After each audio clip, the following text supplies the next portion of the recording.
Hello, great people. There's immense anger all across the globe as regards the way and manner that the US President Donald Trump has decided to deport migrants. And on this episode of Politin, I'll be sharing with you some of the deportation videos, some videos that you won't get to see anyhow. I'll be sharing some of them with you on this episode while we dissect all the issues together. If you are yet to subscribe, please do well to subscribe to this channel. And if you are an African, or if you know somebody that knows another person that is in the United States, please keep them in your prayers, because these are difficult times for migrants in the United States, particularly some of our people of African origin, and most of them, it is the struggle for greener pastures that made them migrate from their country and continent to the United States, and some of them do not have the required papers. Now, let us dive into how life has been for our people. While you watch the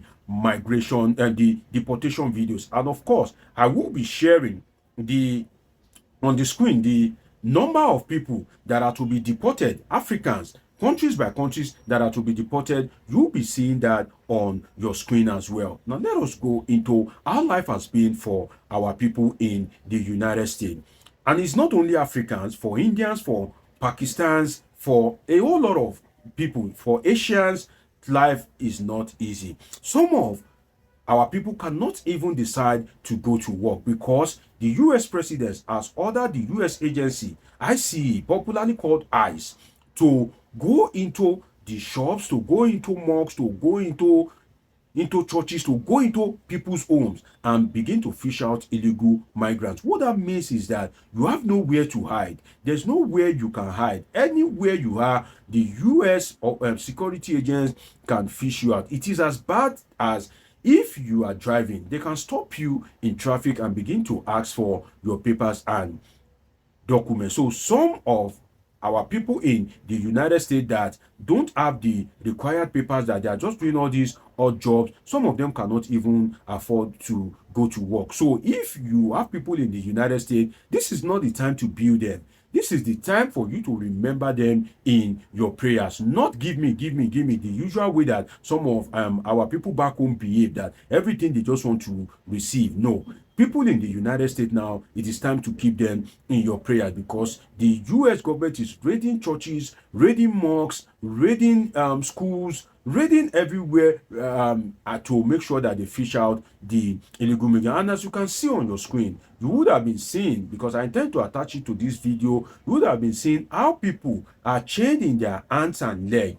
You know, that is the sad story of people being deported to their respective countries. And you would see that for the first time, the United States government is using a US plane to deport illegal migrants. It has never occurred in the history of the United States that the US plane will be used to deport illegal migrants. That shows the seriousness on the part of US President Donald Trump. Although you may want to ask yourself about the hypocrisy of the US president, because if you are deporting migrants, but then you are also bringing a gold card visa policy of 5 million US dollars to also attract migrants. So you want to ask yourself that, is it that these people, you don't want them because they are poor and they are not of the rich class? So that is one thing we need to ask ourselves. But one thing is sure, that the US is going to feel it, because no nation can stand alone. And also, it also has one grievous implication in the sense that there has been what we can call a division of labor. In the United States, there are particular should I say ethnic group, there are particular migrants that do some particular kind of job. For instance, the odd jobs is being done by migrants from emerging or developing countries. So if you pick all the illegal migrants and deport them, who will do those kind of jobs? So there will be a kind of like vacuum, because you are deporting Mexicans, you are deporting Indians, Pakistans, Africans, and of course Nigerians. You are deporting these people. The jobs that these people have been doing to survive, which has created a form of division of labor, who will begin to do those jobs? So either which way, on the long run, the United States is going to feel it. But one thing is that what this deportation tells all of us is that US is not heaven. Fix your country. If the US government, the people of the United States do not work hard to fix their country, although there are reservations to that, which I will get into in a moment as regards how the US itself acquired its wealth and become a world power. We'll be diving into that in a moment. But then this deportation is a lesson for the government of African nations to fix their country, because if their country have been fixed, most of these people that are migrating will not migrate. Imagine where people are chained, their hands and legs are chained, and there are reports that when they are being transported back to their respective countries, those people are not even given good meal. They are just given some nuts and water to drink and survive on. So you can imagine the inhumane treatment. Don't get me wrong,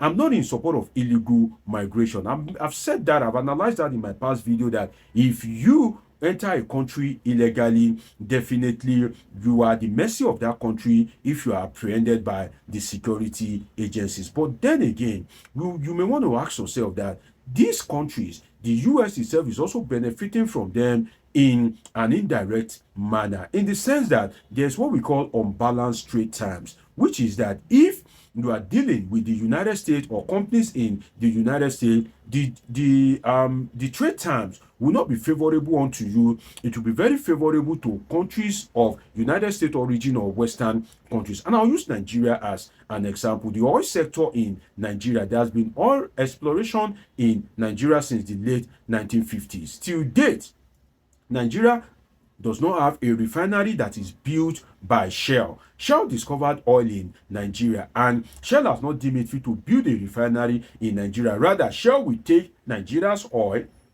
raw crude, import it to the Western countries, then refine it and sell it back to Nigeria at exorbitant prices. So if you look at it, that is an unbalanced trade terms, in the sense that if it is balanced, then you should have refinery in Nigeria so that all the chains of production can be started and concluded in Nigeria. So if US is not extorting some of the countries that these migrants are from, maybe these migrants wouldn't have found their way to the United States in the first place. So one of the solutions is not to just deport migrants. It is to end the global West, global South extortion tendencies, whereby the global West is exploiting the global South. In other words, the developed nations keep extorting the developing nations, or if you like, the underdeveloped nations. So far as this continues to occur, definitely people will be desperate. People will be finding a way to go to the United States and other developed countries, because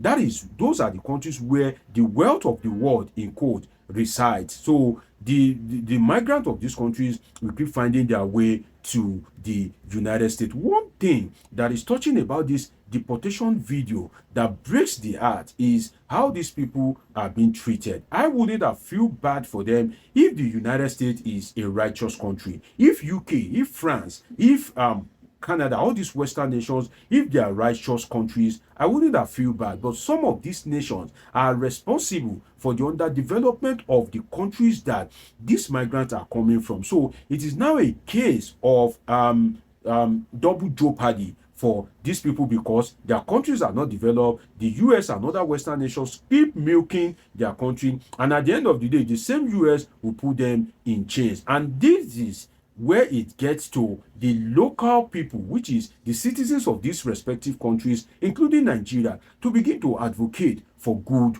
governance, to begin to hold leaders accountable in such a way that the leaders of these countries will know that if you don't perform, if you don't take decisions that will be beneficial, that will be profitable to the masses of your country, you will not win an election. Your government will not survive the wrath of the people. Then things will begin to turn around. And one thing that saddens my heart a little bit is the Nigerian government said it is ready to welcome migrants. Well, I don't know the level of international relations knowledge that the people in the presidency has, but I believe that not until the act is done, the people in the United States that want to deport can still be rescued. You see, international relations is just like buying and selling. If you have something on the table that you can use to twist the US and say, okay, if you don't deport our people, this is what we can do. Okay, this trade between us will continue. This policy that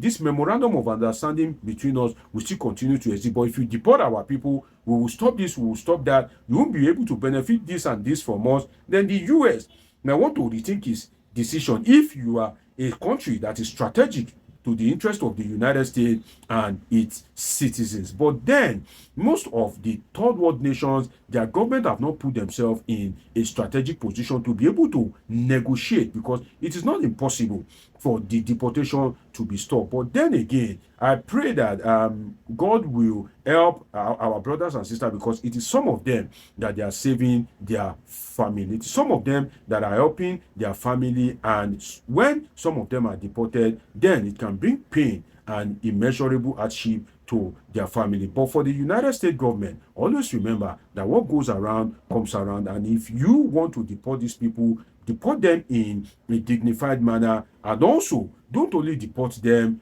release their country from your exploitation tendencies. It's been an interesting time with you on this episode of Politing with Dr. Omosholadeji. Do well to subscribe, turn on your notification button, catch up with my past videos, and of course I have great interesting videos coming your way. Till I see you again, always remember that I love you all sincerely.